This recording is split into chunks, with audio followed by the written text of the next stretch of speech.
All right, welcome back to the Media SHŌ on a rainy Friday from the East So Coast. rainy, so cold. I feel like we've switched orbits with Venus. I really do. I think we're in some type of weird. I mean, driving back from picking up my kid in Boston, I must have gone through enough rain for 2 centuries worth of crops. It was incredible. How are you, Professor Egan? I'm fantastic. Gearing up for graduation weekend. Can't wait. The lush life of a professor. I, of Yeah. course, am going to be, cleaning up my house, spring cleaning. You'll be enjoying sipping prosecco and toasting the achievements of your students. Fantastic. In Uh, Portugal. yeah, here are we are going to continue our ongoing series, kind of Google verse, I guess is the conversation, and we have a fantastic guest today, um, writer reporter Karina Montoya, who's done some really fantastic work. We've had the opportunity to just speak with Karina quickly.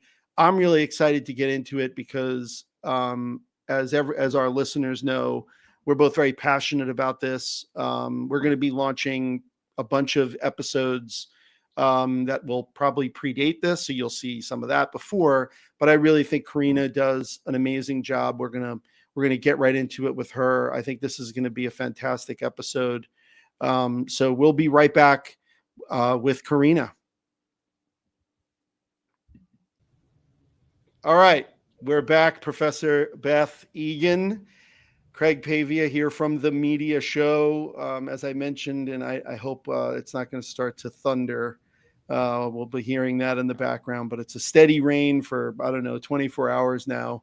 We'll be floating away. We have just added our guest, Karina, to the list. Karina Montoya is the pronunciation, correct? Yes, correct. All right. I know this because I am an avid cycling fan, and one of my favorite cyclists of all time carries the same last name. So anyway, we had a little pre-conversation. I want to get right into it. This is a topic that, fortunately for the three of us, needs no introduction, right? But as we're going to talk about, I think has been missed, not just in the wider press, Karina, but I think that people who are on devices every day, students, people in the marketplace, are really not paying enough attention to. And this includes people in my industry, right? So we're in the ad tech industry, and they're a little hazy on what's going on. They're guilty, but they're not. I think that a lot of that is it still has to come to pass. And when I was initially doing research, I stumbled upon an article that you put together for Open Markets Institute that really kind of summarized what I thought, and Beth and I had a discussion about this, really the chain of purchases, right, that Google makes, starting with Dart or DFP for most people, and then concluding through the entire process of buying an end-to-end solution that really kind of creates the trouble, right? That kind of builds over the next, we're talking about just about a decade, 10 years, right? So from 2010, right, 2011, when they kind of make their final, push into the full end-to-end solution, they have Gmail, they have YouTube. So they have this kind of perfect triangulation of data, search, everything, entertainment. And here we are, right? And here we are, the government finally jumps in. And keep in mind, the government approves those purchases, starting with DoubleClick, as I know Professor Egan pointed out in a previous episode. But now they have to walk it back, right? And this has happened before. We've seen this with Microsoft. And my point on this is the Microsoft case, in my memory, and Beth, jump in here, help me out, was covered bigger. I thought it was a bigger coverage of Microsoft. I don't know if this is also just an example of the flattening of media, but I spent some time in Reddit, and I just don't get the sense of, like, I don't see 10,000 comments. I see 160. I've seen more comments about my car. My the transmission in my car is no good, right? There's 10,000 comments on that and maybe 150 on this. Karina, why? Well, thank you for having me on the show. I'll start just to do a little bit of an introduction about my work, what kind of led me to also be so very passionate about this topic. So I'm a senior reporter and policy analyst at Open Markets Institute, specifically for the Center for Journalism and Liberty. Our mission is essentially to, we are concerned with the political economy of democracies and, more generally speaking, how concentration of market power affects dynamics, both on the business side, but also socially speaking. We cannot separate economy from society as a whole. And so within that realm of issues, digital markets and the way they are structured, how they're governed, how they interact with our sort of offline life have become crucial, right? In how we think about our future and the future of our, the work that we do, and even our own thinking about what we want as quality of life and how we want to grow as a society, right? For the record, Karina, I just want lower prices on my devices. So that's why I'm into this. All right. I'm not into this for any. No, go ahead. Of course. But yeah, that's a very interesting point that you're raising, and we can go into how competition in the real sense should lead to that, and at the same time, it should also consider workers' rights, and it should also consider a plurality of business models, and in a environment where we can constantly challenge each other, and that sort of spurs innovation and actually lets people decide what the best choice for them is, right? In terms of services and products. Okay, so bearing that aside, I started covering the Google antitrust cases. I would say at the very onset, I started working with Open Markets in July 2021. So I've been following all of, essentially all of the antitrust trials since I started, including the one FTC versus Meta, currently also undergoing proceedings, right? Why? So just to go back to your first question, right, as to why aren't we seeing enough coverage, or at least the coverage that we would want, sort of knowing that this is such a relevant case. I don't think we can have like a super, I cannot pin down specific reasons, but I can tell you what the circumstances I see, that make this case a little bit sort of go under the radar. First of all, specifically for the ad tech case, right? Yeah. I think the ad tech case, unlike the search case, we are talking about a market that is invisible really to the end user, right? Mm-hmm. That's right. So it is not as invisible to the publishers in terms of news publishers or publishers of specialized publications, for example. But at the same time, it kind of is, because most publishers nowadays really just outsource, that side of monetization to their ad tech partners, right? So it's really more like the advertising or the agency side of the advertising business, and the publisher, the partners of the publishers on the technology side that really, have a stake in the development of this case. So that's number one. So I think it's a bit of invisible to the users, a little harder to sell from a generalist perspective of a journalist covering this case.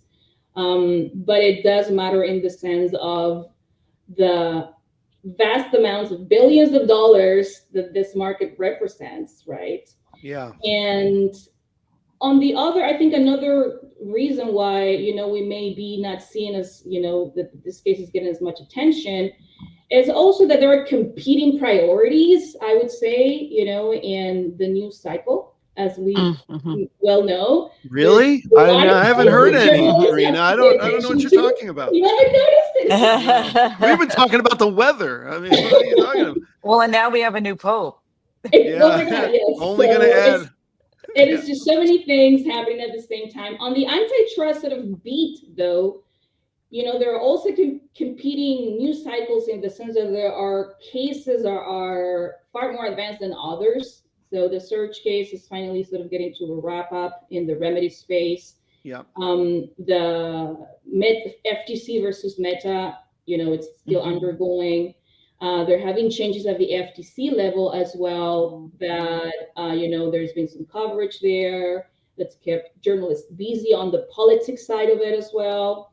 So I think it's a confluence of the circumstances, but, as I think sometimes happens, once cases such as the ad tech cases start getting to a peak where, we may see more of a resolution in the horizon, then we might start seeing more coverage. And, the people who have been following this from the very beginning, such as yourselves, may have more of a competitive advantage there in laying out and explaining really what the consequences of this case will be as, it reaches its wrap-up point, hopefully by the end of the year.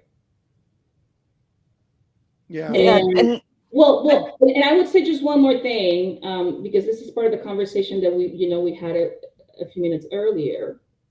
If you want to talk about specifically why, it's in general, the coverage of the cases has been difficult. If you go back to 2024, when the Google search trial was happening, really the access to the trials themselves has been very difficult, not only in terms of the exhibits and the documentation that was supposed to be published and it was supposed to be more readily available for journalists across the country to access that information, and the timing of when you're reporting something and publishing something matters.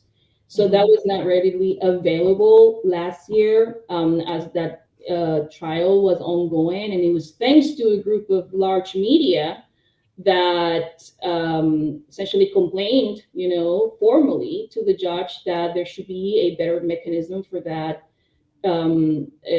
sharing of documents so they could properly do their jobs. Yeah. So I think that was a very big problem that we faced in that case specifically, because really there hasn't been an antitrust case as big and important in so many years in the United States. I think people have forgotten that antitrust litigations do matter and alter businesses and, consumers' lives. And so I would say, that part of the problem of transparency has in a way been a little bit, we've gotten some relief now that the case for the remedies phase for the search case and also for the ad tech case. The ad tech case was so very different in terms of access to information, because the judge in that case was very specific to say that she did not want to have the same problems that the judge in the search case faced.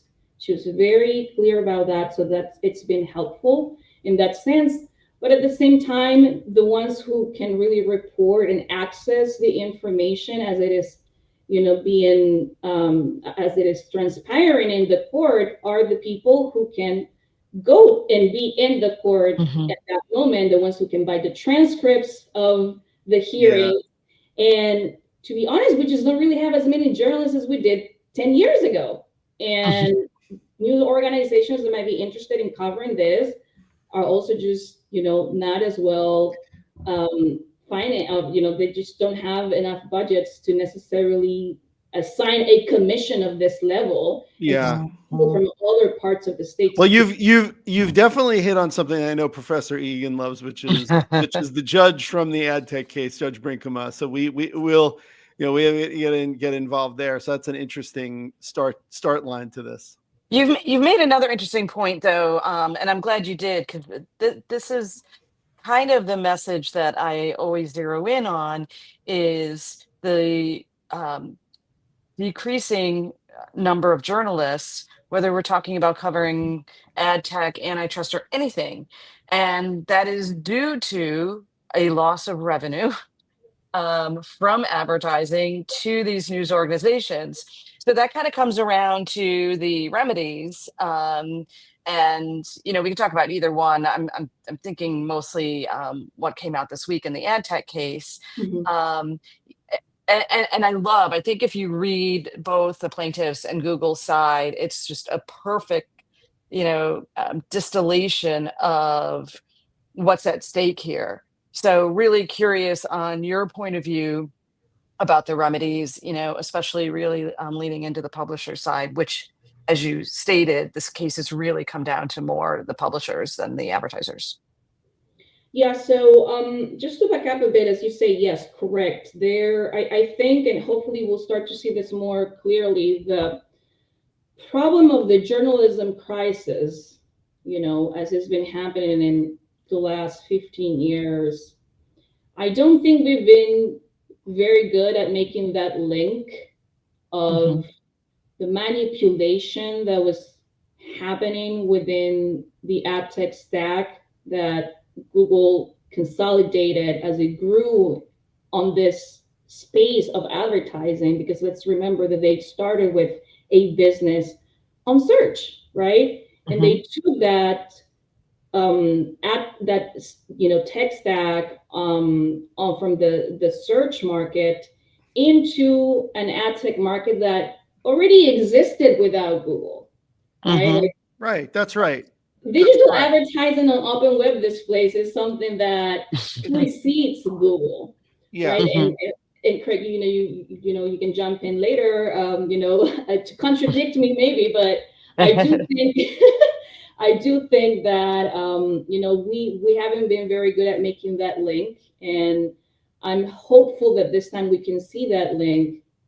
So what I think the most compelling parts of the court hearings during the liability phase for me were, number one, just the acknowledgement within Google's organization on the buy side and on the sell side that there was a conflict of interest, that they would see very clearly how they could no longer justify, for example, in the way they were operating the ad exchange, the fees that they were charging to publishers. To me, that was very stunning, just to say that they were charging the 20% fee for connecting, demand, supply with demand, and it's just so blunt, it's pure monopoly rent. We're just extracting unjustifiable costs from publishers at this point. So that was number one, just that acknowledgement. Number two, just to see the many different ways in which Google, once it consolidated the sell side with the exchange, and then it conditioned access to advertisers, to the publishers, that they have to use these tools, otherwise right? Otherwise they cannot access the advertiser side through any other ad exchange at the same level, right? It really killed other partners that publishers could have worked with on the publisher side. That's it. Yeah. I mean, that's really the story in a nutshell. I mean, granted, I do not, for the record, I do not blame the ad agencies at all. I think the ad agencies are doing their clients. Look, Beth ran teams, big teams. She was told, here's what you have to you have to reach these people. It was my side of the fence, right? That I don't know. Karina, I can't answer it. I was not management for most of it, and then I was middle management probably for the part that mattered, and then ultimately was managing the entire digital side at American Media, and knew by 2014 it was over. Right? But there was nothing I could do. I had essentially formally surrendered, right, to the idea that I was going to get 20 cents on the dollar if I was lucky. Right. In some cases, I was getting 10 cents on the dollar, and I had offices. I had travel. People wanted to travel to events, wanted to cover Mr. Olympia, wanted to go to a Samsung launch for an active product, whatever it was. All that stuff had to come out of that 18 to 20 cents that we were getting on the dollar. And then to find out that, whether it was Google doesn't, and this is where I think we're both kind of succinct, is I'm not sure that if we break Google apart that it gets better, right? Mhm. Because the other tech sitting behind it, I'm not going to mention any names, but I don't think they're coming in and saying, oh, great, now we're just going to go ahead and give the publisher the 70 cents on the dollar that they need to survive and have reporters and all that stuff. I still think there's problem area here. I think that the publishing world is too flat, too wide, that there's not enough money to go around to keep these things and to make real edited, real vetted content, right? Like, we got a lot of opinion content. You're looking at somebody who has opinion content, right? And I do try to follow some guidelines and really read and put that stuff together. But I certainly could use an editor, right? I could use somebody to fact check. I could, none of that stuff exists in this world. We're going to be speaking with a creator who, shortly, who was at the top heap of YouTube, right? 2 million followers, all that stuff. Now he's building his own. I'm really interested to see. He's seen this over the last 17 years. He's been in the space for 17 years. Mm-hmm. So he was at the very kernel, the beginning of YouTube and video, all the way to to right now, to 2025. But that's where that's what I have said from the very beginning is, I don't look at the advertising agencies as the problem here. I look at the ad tech side of it. The idea that, and I don't remember if it was in the ad tech case or another article that I read, I need to go back, but like, Mm-hmm. Google trying to make the same margin with its publishers as it does with YouTube is lunacy, right? And even in the YouTube side, it's lunacy. Mm-hmm. I don't know how they, most brands couldn't handle YouTube even with help from Google.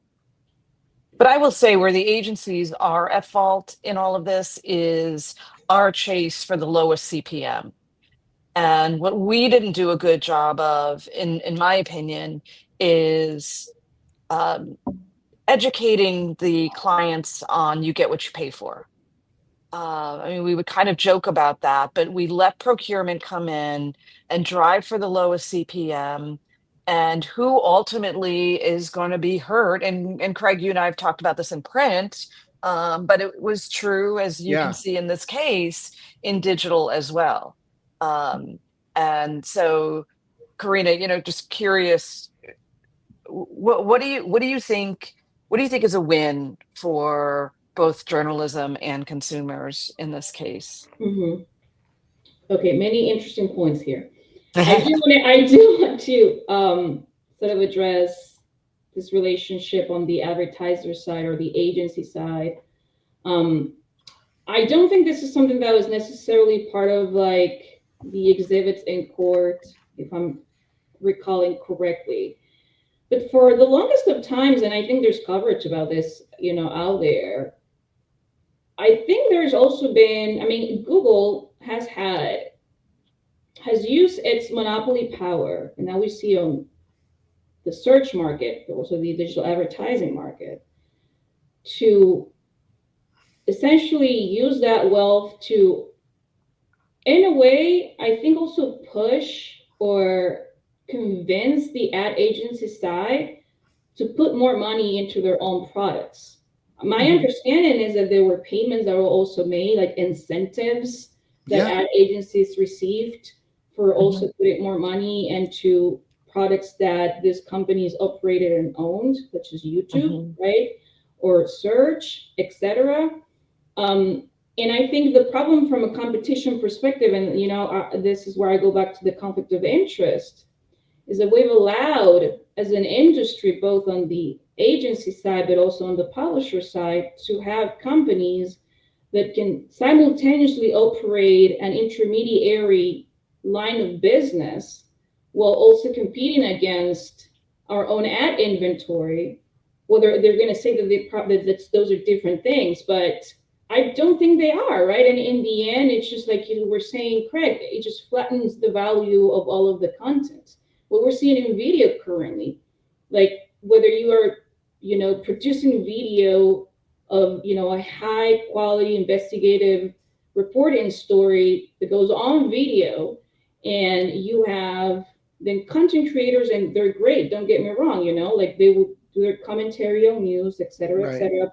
But then you also have AI generated content that is just completely stripping out of the original work of both human creators on the sort of journalistic industry, but also more as to the individual level, the work that they're doing, just duplicating it endlessly. And all of those things count as ad inventory that this businesses say they cannot tell apart. And supposedly that's just what the digital economy is today. All of us Right. making content or producing information that we can tell we have a specific audiences for, that we don't necessarily need to be tracking them all the time, but we know who our audiences are and we have a reasonable amount of information about them. But then we also have to compete against this gigantic other platforms that at the same time are intermediating these dollars for us. And now add AI and like this synthetic synthetic content that I recently read a story about. There are SEO experts out there essentially saying you can just write 1,000 different articles on recipes or like just random Right. stuff, travel advice, and now Right. it's so easy and you can monetize that like that. On YouTube it's the same thing, and only when these people say that this is what they're doing, then would the platforms such as YouTube cancel their channels, or then would the ad tech stack of Google mostly realize that this is not content that they, they shouldn't be like really offering it to its buy side. But we really have to think of the incentives here of how this corporations really are structured, and this is where the breakup comes into play in my perspective. I think you're right in the sense that if we are going to expect a breakup of the Google lines of businesses as they are today, because we're talking search and we are talking digital advertising now, right? If we expect that to just radically change the business environment for publishers specifically, and on the journalistic side as well, from one day to another, that's not really what that restructuring or a structural relief is going to deliver. Like that expectation, I think it's unfair to put on the structural relief. What I do think we should expect, though, is to see that power or that those levers that a corporation such as Google, but others are undergoing, the same antitrust scrutiny, those levers that they can just pull one here and, put one up there, and in a way that they can just control the market and not allow other business models to thrive. And so you can have other ways. Let me just try to ground this. So the way I was thinking about this case when I was reading the judge's opinion was, well, for the longest of time, and we have only come to know exactly how this price manipulation and the capacity of Google to adjust its fees on the ad exchange was possible because they had a visibility of the two sides and they could outbid everyone. And then we've only just kind of known that as a fact now. Like, I know that publishers and ad agencies, you've all warned about this behavior for a long time. People who work on the sort of fraud detection industry as well, like it's been out there, but it's taken us all this long so that it could be a fact that it's now on the record. And so I was thinking, so what are these other businesses that maybe could have had a better chance of thriving if they hadn't been constantly outbid? If on the ad exchange side, right? But also on the supply side platform business, right? They also would have had the chance not to have to connect to addicts necessarily to access this vast demand on the AdWords side. I think things could have been very different today. Absolutely. Absolutely. I mean, there's a website dedicated to everything that Google did killing, right? It's called Killed by Google, right? And it lists off hundreds of businesses that they purchased and wiped out. So they did their own culling, right, of the flock. And then to your point, if companies didn't have the money, right? I mean, I think that this is actually now we're going back to, let's say, the ad agency side, which did respond to this by building their own platforms and buying their own platforms, right? A lot of these big ad agencies had really big plans to build their own internal tech to counter some of this. But Google did a great job of just kind of squashing it by controlling the pricing. I mean, you were going to go there. It was the convenience. It was probably what you mentioned earlier, the kickbacks. But an earlier point that you made was my side of the industry was not prepared for this at all. Remember, magazines, I can speak specifically to magazine side of this equation. The only resistance that magazines ever had was the post office, printers, occasionally ink, right? You'd have to deal with a raise in price. They never dreamed of talking to somebody about anything less than a $40 CPM. I remember being in a room having major publishing people around me, and we were trying to figure out a $4 CPM. We had never been below $30, and we thought we were doing the math, and we were like, it can't be that little. I think you called me from that meeting. and the idea of that gives you an idea of how easy it was for Google and for other ad tech. I'm not taking away other ad tech was involved here as well. Picking on the idea that somebody who was negotiating with the post office, was dealing with postage or dealing with quad graphics and saying, well, all right, we're going to print 500,000 copies of such and such a magazine at such and such a price. We're then confronted with these newfangled technology that was very popular at the time. Remember, like people wanted more from their devices, right? The iPhone comes out, the iPad in 2010, and it's like, we're off to the races here, right? We all know what happened to Flash, Adobe Flash, right? That was too dangerous for Steve Jobs. He went on out of his way to destroy that. And all of these things kind of lead to where we are now, which you succinctly just said. It's an end-to-end control, a pricing control. They control every aspect of the conversation. It's extraordinary. And it needs remedy, but what do we do? Do we remedy it by yanking DFP away? Is it really, obviously the other side, the search side is like, they got to divest out of Chrome. I mean, there's all this kind of stuff, but is it going to change does it just create new sharks? Are we just breeding more sharks into the pond and these publishers are not going to survive anyway? So I think there is a very important question that actually gives rise to another question, which is publishers, but also on the advertiser side, but mostly publishers.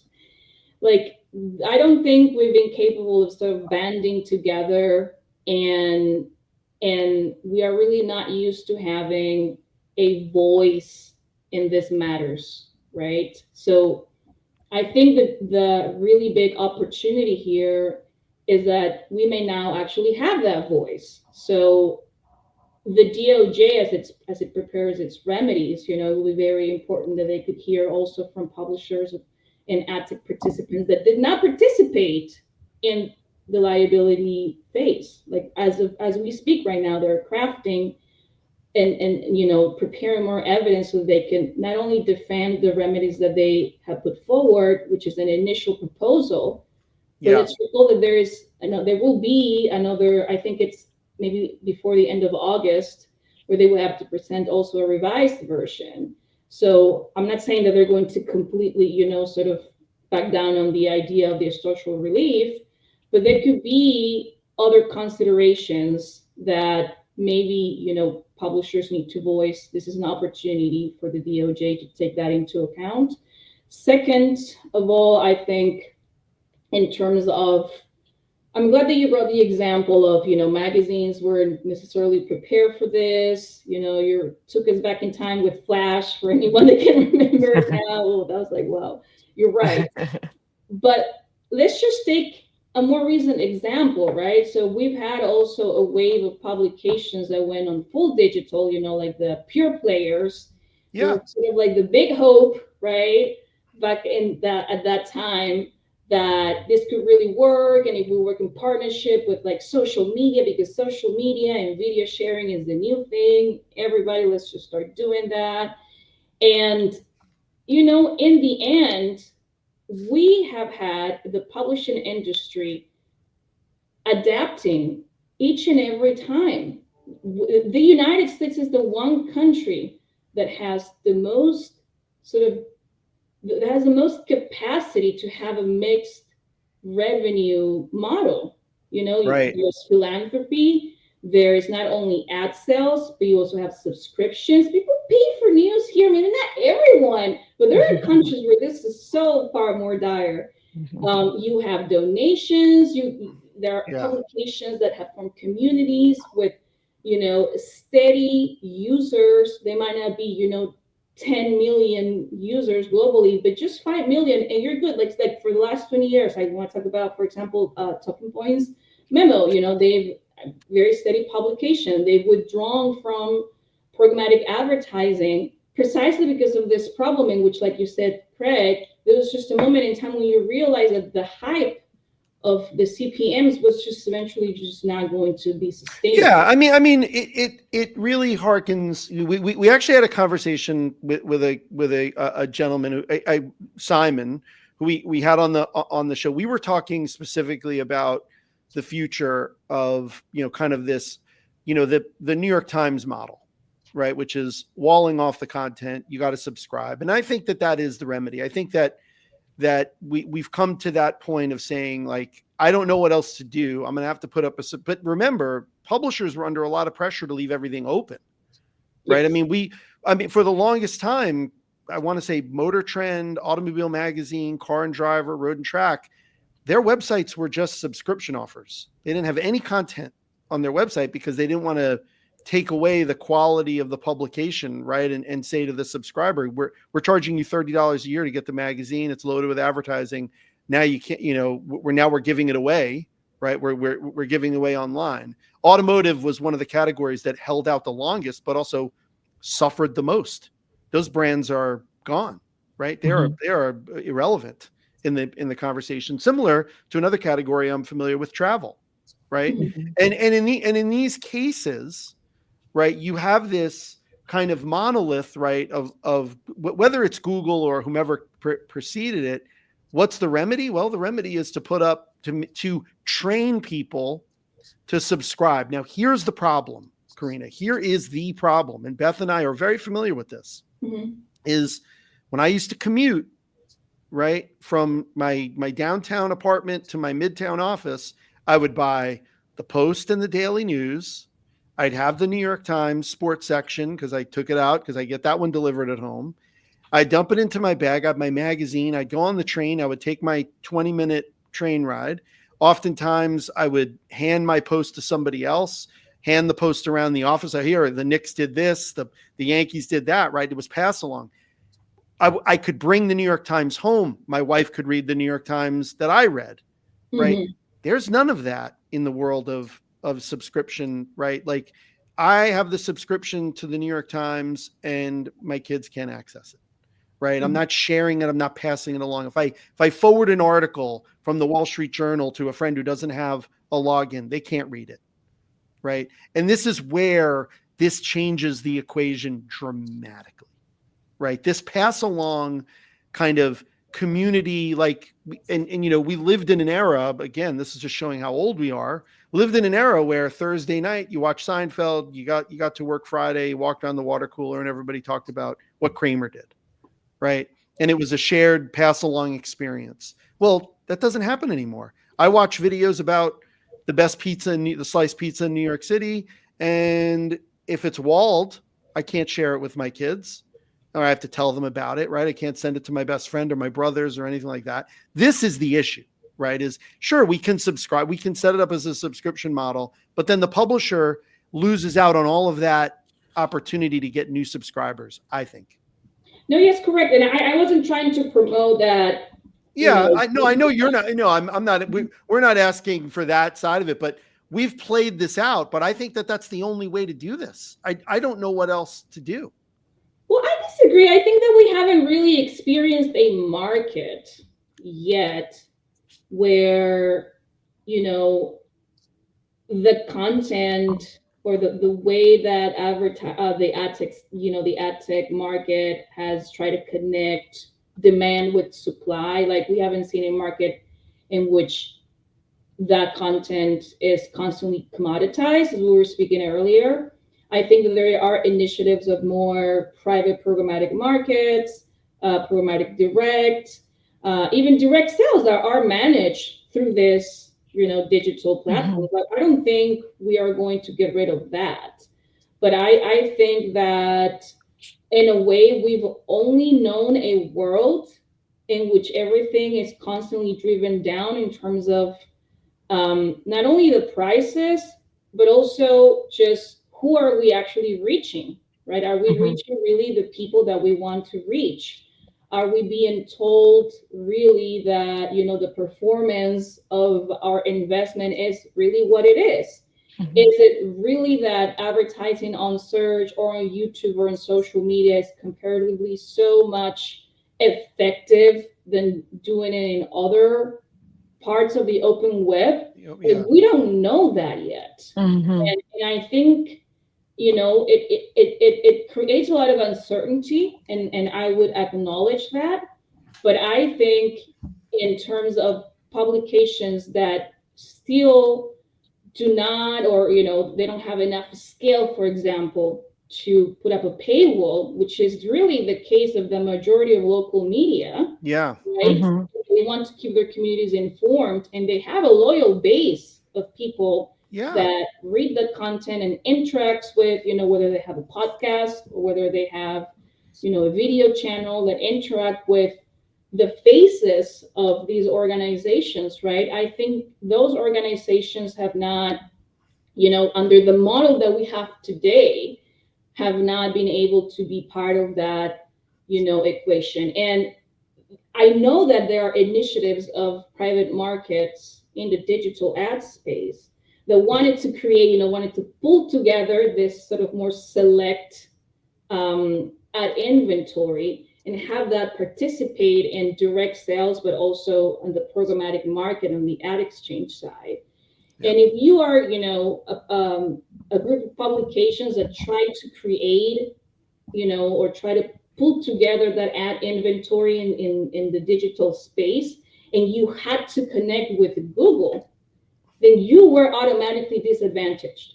So we have not seen those initiatives on the ad tech business side that wanted to pull together this more, this original content at the local level. They haven't even tried to do that, because why would we do that?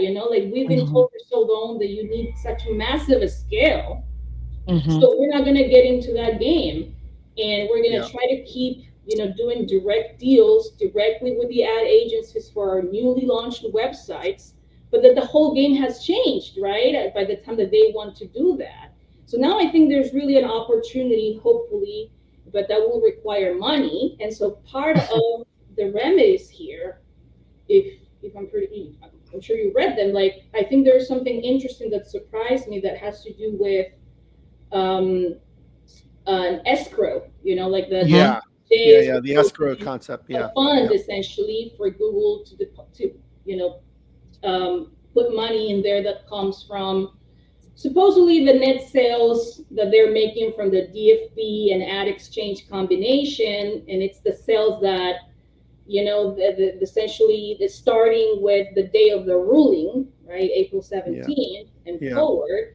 And that money should cover, part of that money should cover the new organization that will host the open source code from the ad server side and also cover the costs of the publishers that want to leave the ad server side of Google and go into other parts, just team up. Yeah, this is a huge, right. This is what Beth and I, yeah. And I just want to add something else. I would say, and I don't know how they're going to make that calculation of just taking the money from the DFP and the addicts side. I think it should just come overall, at least from the entirety of the ad tech business that they have in 2024. Google is going to say, oh no, we've been making less and less money progressively. Like, of course, yes, and there's another story as to why that has been happening.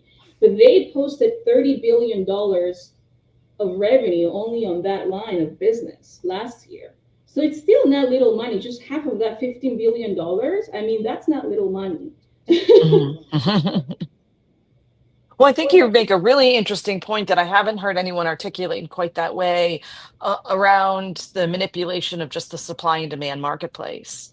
And, what that really points out is we don't know if that $4 CPM is the right CPM or not.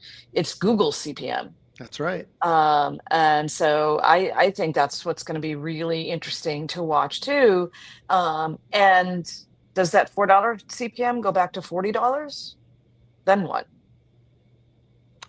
Or yeah, I mean, again, I think that I get that point also, Beth. I get the idea that it could go to $40, but my side of this was we didn't, that $4 CPM or $7, and I Karina bringing up private marketplace. I mean, that was supposed to be the, kind of like, oh, that was a remedy to this, right? We could make sure that we were getting a certain amount, a high enough CPM that we could afford to pay for, all the bells and whistles, and then be able to produce this. But they were few and far between. There was too much pressure, I think, on the agency side. I want to be realistic with this. Like, how many meetings could you have taken, right? Even with mighty, right, AT&T to talk to, how many different publishing opportunities could you have gone to? At that point, you're just gonna, didn't you just hit the trigger and say, okay, we're going to spend 20% with Instagram. We're going to spend 30%. Well, yeah. And, I think, Karina, you brought up something earlier that sort of took me back in time. Kind of what we're forgetting here is, throughout that timeline that you really nicely laid out, Google was solving a problem that we had. I remember sitting in Chelsea Market when they announced that, that they were opening up what they're now calling open web display, whatever. Right. We were cheering that. We were like, oh, thank God. Because we couldn't take the meetings. So that's what really concerns me as we get to this remedy phase is, the manipulation is clear. And I think if I were Judge Brinkema, my mind would have been made up when we got to the discussion around, I think it was Project Poirot that killed header bidding. That's where it's like, okay, guys, you were clearly in there manipulating. That's right. But they were solving a problem that we had, and that's what concerns me about the specter of all-out divestiture. Fine, make them sell Chrome. Okay, that makes sense on paper. But I don't know, my students are really happy that Google Docs and Sheets and all of that are free. They can't afford to pay for the Microsoft Office suite. So what are we going to do when that stuff's not free anymore? I don't have the right answer, which is why I'm sitting here on a Friday morning talking to you two. Yeah. But those are the factors that I hope get taken into consideration before we just go in and blow the whole thing up. For the record, Karina, she's really saying she doesn't want to be talking to me on a Friday morning. Not you. I'm sure she would absolutely love talking with you all morning long. I'd love to be talking to you both, but I prefer to be doing it on the beach in Portugal. Yeah, that would be a better idea. I don't know how much time we have, but I guess just to address your comments. I think that it is true, but it was not only Google who was trying to address this problem of, how do we get all of this massive, how can we from the agency or advertiser side, you know, connect with this massive supply that, like you said, it started generating as not only print transition to digital, but as digital was just that, it was just purely digital content and everybody was doing it. And so then you had, I don't know if you guys remember like the rise of the blogs. And so when like AdSense came out, it was like awesome. Like I used to use it too. And like, so, but I think it's very important as a principle, just the fact that you as a business or as a market player are, you are solving a problem. It doesn't think, I don't think at least it gives you, it's not a green light for you to then just do whatever you want and abuse that power. Then you turn that problem solving sort of marketing strategy, which it is true to an extent that you're solving a problem, but then you use that as an excuse to just be the knowing all, better than everybody else, and all of the market players are supposed to follow my same model.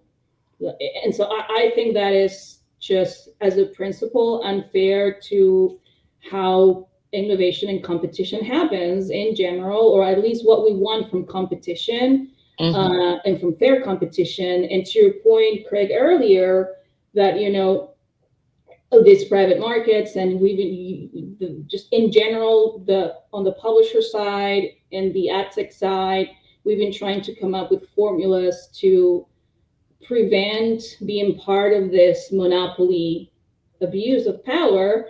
Like pre-bid, header bidding was also part of that. We saw in this trial very clearly how Google essentially crushed that initiative as well. Then again, everything that we've been doing so far is to try to fend off this market's dynamics. So we don't know exactly, what good things can come out of it. And we're thinking about all the negative things that can come out of it because we haven't really imagined the new opportunities, the new business opportunities, but also the new, I would say, just attitudes that can change with that. And, if we have publishers that could make a little bit more money more fairly from the advertising demand, that clearly, as you can see in the case, advertisers, especially the ones usually in DV360, were willing to pay more money than what the publisher side platform ended up bidding, right? So they were willing to pay more. And so if we had publishers in general, and we're talking travel, like other verticals that could more fairly make ad revenues, we could keep all of that content open. People wouldn't necessarily need to subscribe to everything necessarily. Now, in terms of we want to, have Google Docs, and we want to have Gmail, and we want to have all of this different constellation of products connected because it's so convenient. And no, I don't think anyone is saying that's not a desirable outcome, but that connectivity doesn't have to be done in a way that it excludes other options, and that we can create in a way that we can actually have an environment where we can truly experience interoperability. We haven't really experienced that yet. And I think having a behemoth of the size of Google that, no one is saying that big is bad, and you can be big, but if you're going to start excluding other competitors just because that you could lose that power to pull different levers and just continue to maintain that monopoly power, that is where you are breaking the law. And so I think that interoperability also, we haven't experienced that. The European Union is trying to bring some of that through the Digital Markets Act.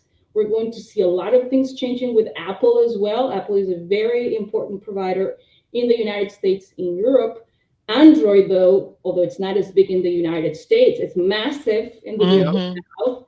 So there are very big things happening. Sure, we're not prepared because we never really thought this could actually happen. And so I think this is a very big opportunity to dream big and to take risks, because this is coming also from and you, Craig, you've been in the ad tech business side. I've been a business reporter for a long time. You need to have incentives to take risks. If you operate in a market where you know you're never going to win and you're just going to build services and companies to be bought up by others, then what's the point? Right? I think that is what we really are about to That's see. what we're talking about. And I really do. I try to tell people, I've sent that Killed by Google to many reporters that Karina, reporters at big media, and I said, you really need to look at this particular company inside of Killed by Google, that Google went out of their way to buy and went out of their way to get rid of, right? And I know that would have affected my personal publishing business, right, at American Media, where I was running American Media and having to, you remember the pressure to update your website to make it look new every year. It was like and this particular product had this down cold. This would have solved huge manpower cost issues, would have been able for us to spend more money on what we called journalism. And, loose at American Media, true. The idea of this, though, was, I think Google understood the ramifications of this particular product. And I'll share that with you later, Karina, because we will then come back and do another podcast about that with Professor Egan. And the idea of that product, right, and others similar in that same Killed by Google. By the way, it's a multiple page website. A lot of stuff is on there. And the idea of that really shook me to the core, because I signed a contract. I started to put this thing into play. And then I get a phone call. Hey, Craig, they're popping champagne. They got bought by Google. They're out. We'll speak to you when we arrive at Google. And that was the last I heard. Let's do remember that every person on that Killed by Google list made a lot of money.